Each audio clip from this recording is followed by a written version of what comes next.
Hi hello ನಮಸ್ಕಾರ, welcome to R K YouTube channel. ಇವತ್ತು ನಾನು ನನ್ನ ಮಗಳನ್ನ ಕರ್ಕೊಂಡು ಸ್ವಾಮಿ ವಿವೇಕಾನಂದ ಪಾರ್ಕ್ ಗಿರಿನಗರಲ್ಲಿದೆ. ಈ ಪಾರ್ಕ್ ಮಕ್ಕಳಿಗೆ ತುಂಬ ಚೆನ್ನಾಗಿದೆ. ಬರೀ ಮಕ್ಕಳಿಗಲ್ದಿರೋ ವಯಸ್ಸಾಗಿರೋರಿಗೂ ಅಷ್ಟೇ ತುಂಬ ಚೆನ್ನಾಗಿದೆ. ಅದೇ ರೀತಿ ಇಲ್ಲಿ ಪೆಬಲ್ ಸ್ಟೋನ್ದು ಮಾಡಿದ್ದಾರೆ ಒಂದು ಸರ್ಕಲಲ್ಲಿ. ಇದು ತುಂಬ ಚೆನ್ನಾಗಿದೆ. ಇದು ಆಕ್ಯುಪ್ರೆಷರ್ ಥರ ಟ್ರೀಟ್ಮೆಂಟ್. ಇದು ತುಂಬ ಚೆನ್ನಾಗಿದೆ. ಇದರಿಂದ ಏನಿಲ್ಲ ಅಂದರೂ ಒಂದು 3 to 4 ರೌಂಡ್ಸ್ ಮಾಡಿದ್ರೆ ಸಾಕು, ನಮ್ಮ ಬಾಡಿಲಿ ಫುಲ್ ಬ್ಲಡ್ ಸರ್ಕ್ಯುಲೇಷನ್ ತುಂಬ ಚೆನ್ನಾಗಾಗುತ್ತೆ. ನಾನು ಇದರಿಂದ ಒಂದು 4ರಿಂದ 5 ರೌಂಡ್ ಮಾಡಿದೆ. ರಾತ್ರಿ ಫುಲ್ಲು ಕಾಲು ತುಂಬ ನೋವು ಬಂತು ನನಗೆ. ತುಂಬ ನಮಗೆ ಎಫೆಕ್ಟಿವ್ ಅನಿಸುತ್ತೆ. ನಮ್ಮ ಬಾಡೀಲಿ ಫುಲ್ ಬ್ಲಡ್ ಸರ್ಕ್ಯುಲೇಷನ್ ಎಲ್ಲ ತುಂಬ ಚೆನ್ನಾಗಾಗುತ್ತೆ ಇದರಿಂದ. ನೀವು ಯಾರಾದರೂ ಹಾವಲಹಳ್ಳಿ ಗಿರಿನಗರ್ ಸೈಡ್ ಇದ್ದರೆ ಇಲ್ಲೋಗಿ ಟ್ರೈ ಮಾಡಿ. ಹಾಗೆ ಇಲ್ಲಿ ನನ್ನ ಮಗಳು ಫ್ರೆಂಡ್ಸ್ ಎಲ್ಲ ಆಯಿತು ಆಟಾಡ್ಕೊಂಬಂದಿದ್ದು. ಇವಾಗ ಇನ್ನೊಂದು ರೌಂಡ್ ಆಟಾಡೋಣ, ಹೊರಡೋಣ ಮನೆಗೆ ಅಂದರೆ ಬೇಡ, ಇನ್ನೂ ಒಂದು ರೌಂಡ್ ಆಟಾಡೋಣ ಅಂತ ಹೇಳ್ತಾ ಇದ್ದಾರೆ. ಸೊ ಇವಾಗ ಎಲ್ಲ ರೆಡಿ ಆಗ್ತಾಯಿದ್ದಾರೆ ಆಟಾಡೋಕ್ಕೆ ಅಂದ್ಬಿಟ್ಟು. ಇವರು 4 ಜನ ಗರ್ಲ್ಸು, ಒಬ್ಬ ಬಾಯ್. ಇವ್ರದ್ದು ಬೆಸ್ಟು ಫ್ರೆಂಡ್ಸ್ ಇವರೆಲ್ಲ 5 ಜನನು. ಸೊ ಎಲ್ಲೋದ್ರೂ ವೀಕ್ಲಿ ಒನ್ಸ್ ಮೀಟ್ ಮಾಡೋಣ ಅಂತ ಹೇಳ್ತಾನೆ ಇರ್ತಾರೆ. ಸೊ ಇಲ್ಲಿ ಪಾಸಿಂದ ಬಾಲ್ ಆಡ್ತಾಯಿದ್ದಾರೆ. ಪಾಸಿಂದ ಬಾಲ್ ಆಟಾಡೋದ್ರಲ್ಲಿ ಯಾರು ಔಟ್ ಆಗ್ತಾರೆ ಅವರು ಒಂದು ಪನಿಷ್ಮೆಂಟ್ನ ತಗೊಂಡು ಮಾಡಬೇಕು ಅಂತ ಒಂದು ಆಟ ಆಡ್ತಾರೆ.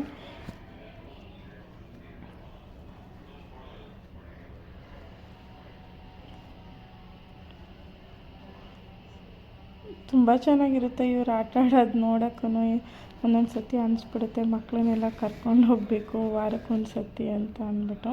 ನನ್ನ ಮಗಳು ತುಂಬ ಎಂಜಾಯ್ ಮಾಡ್ತಾಯಿದ್ದಾಳೆ ಇಲ್ಲಿ. ಸೊ ಇವನು ಔಟ್ ಆದ ಫಸ್ಟು.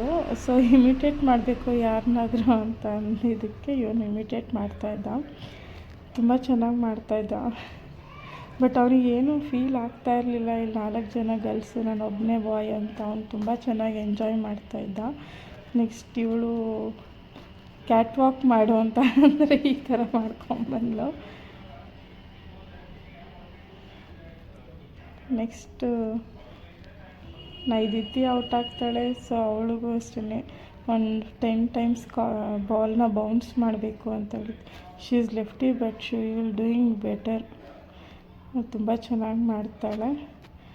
ನೆಕ್ಸ್ಟ್ ನನ್ನ ಮಗಳು ಔಟ್ ಆಗ್ತಾಳೆ. ಅವಳಿಗೆ ಭರತನಾಟ್ಯಂ ಸ್ಟೆಪ್ ಮಾಡು ಅಂತ ಹೇಳಿದ್ರೆ ತುಂಬ she is Bharatanatyam dancer. But ಆದ್ರೂ ಅವಳು ಅಷ್ಟೆಲ್ಲ ಮದುವೆ ಮಾಡೋಕ್ಕೆ ಸ್ವಲ್ಪ ಹೆಸಿಟೇಟ್ ಮಾಡ್ಕೊಂಡು ಹಿಂಗೋ ಮಾಡಿಬಿಟ್ಲು ಪಾಪ ಅವಳು.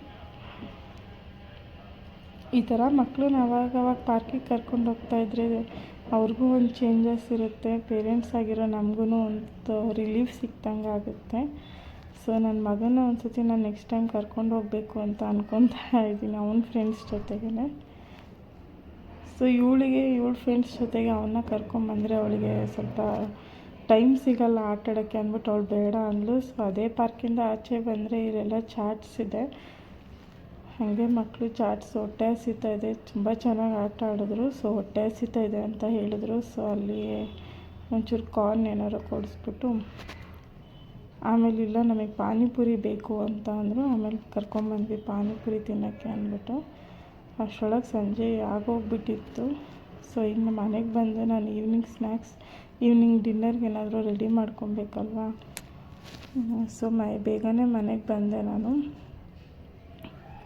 ಇದು ಪಲಾವ್ ಎಲೆ ನಾನು ನಿಮಗೆ ಅವತ್ತು ವೀಡಿಯೋದಲ್ಲಿ ತೋರಿಸಿದ್ದೆ. ಇದು ಬರೀ ಹಸಿದೆಲ್ಲ, ಈ ಒಣಗಿರೋ ಪಲಾವ್ ಎಲೆನೂ ವೇಸ್ಟ್ ಮಾಡೋದಿಲ್ಲ ನಾನು. ಕಟ್ ಮಾಡಿಬಿಟ್ಟು ಅದನ್ನು ನಾನು ಯೂಸ್ ಮಾಡ್ಕೊತೀನಿ ಪಲಾವ್ಗೆ, ಬಿರಿಯಾನಿಗೆ ಎಲ್ಲ. ಸೊ ಇವಾಗ ನಾನು ರಾತ್ರಿ ಊಟಕ್ಕೆ ನುಗ್ಗೆಕಾಯಿ ಪಲ್ಯ ಈಸಿಯಾಗಿ ಮಾಡೋದು ಹೇಗೆ ಅಂತ ಹೇಳ್ಕೊಡ್ತೀನಿ. ಕುಕ್ಕರ್ಗೆ ಮೊದಲನೇದಾಗಿ ಒಂದು 2 ಸ್ಪೂನಷ್ಟು ಎಣ್ಣೆ ಹಾಕ್ಕೊತಾ ಇದ್ದೀನಿ. ಸೊ ಮನೇಲೆಲ್ಲ ನುಗ್ಗೆಕಾಯಿ ಎಲ್ಲ ಇತ್ತು. ಸೊ ಕಟ್ ಮಾಡಿಬಿಟ್ಟು ಬೇಗ ಮಾಡಿಬಿಡೋಣ ಇದನ್ನು ಅಂದ್ಬಿಟ್ಟು ನಾನು ಮಾಡ್ತಾಯಿದ್ದೀನಿ. ಎಣ್ಣೆ ಕಾದಿದ ತಕ್ಷಣವೇ ಸಾಸಿವೆ ಆ್ಯಡ್ ಮಾಡ್ತಾಯಿದ್ದೀನಿ. ಸಾಸಿವೆ, ಕರಿಬೇವು, ಟೊಮೊಟೊ, ಈರುಳ್ಳಿ ಎಲ್ಲದನ್ನೂ ಒಂದೇ ಸತಿ ಆ್ಯಡ್ ಮಾಡ್ತಾಯಿದ್ದೀನಿ ನನಗೆ. ಮತ್ತು ನಾನು ಇದಕ್ಕೆ ಆಲೂಗೆಡ್ಡೆನೂ ಹಾಕ್ತೀನಿ. ತುಂಬ ಚೆನ್ನಾಗಿರುತ್ತೆ ಆಲೂಗೆಡ್ಡೆ ಹಾಕೋದ್ರಿಂದನೂ ಟೇಸ್ಟ್ ಚೆನ್ನಾಗಿ ಬರುತ್ತೆ.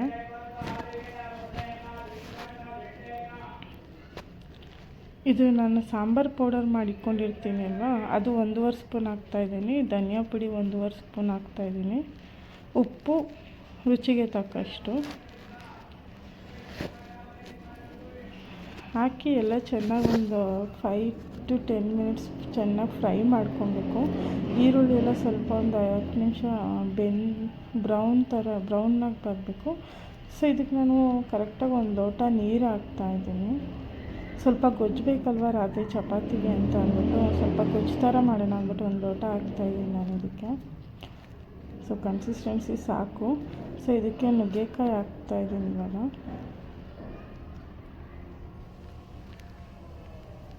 ನುಗ್ಗೆಕಾಯಿ ಹಾಕ್ಬಿಟ್ಟು ನಾವು ಅದ್ರ ಮೇಲೆ ಒಂದು ಸ್ವಲ್ಪ ಕೊತ್ತಂಬರಿ ಸೊಪ್ಪು ಹಾಕಬೇಕು. ಲಾಸ್ಟಿಗೂ ಆ್ಯಡ್ ಮಾಡ್ಕೊಬೋದು, ಬಟ್ ನಾನು ಇವಾಗ ಆ್ಯಡ್ ಮಾಡಿರ್ತಾಯಿದ್ದೀನಿ. ಒಂದು ವಿಷಲ್ ಹೊಡಿಸ್ಬೇಕು ಇದನ್ನು ಲಿಡ್ ಮುಚ್ಚಿಬಿಟ್ಟು. ಇವಾಗ ನೋಡಿ ನುಗ್ಗೆಕಾಯಿ ಗೊಜ್ಜು ಎಷ್ಟು ಚೆನ್ನಾಗಿ ರೆಡಿ ಆಗಿದೆ ಅಂದ್ಬಿಟ್ಟು ಚಪಾತಿಗೆ ತಿನ್ನೋಕ್ಕೂ ಟೇಸ್ಟ್ ತುಂಬ ಚೆನ್ನಾಗಿರುತ್ತೆ. ಜಾಸ್ತಿನೂ ಬೇಯಿಸ್ಬಾರ್ದು ಇದು. Thanks for watching.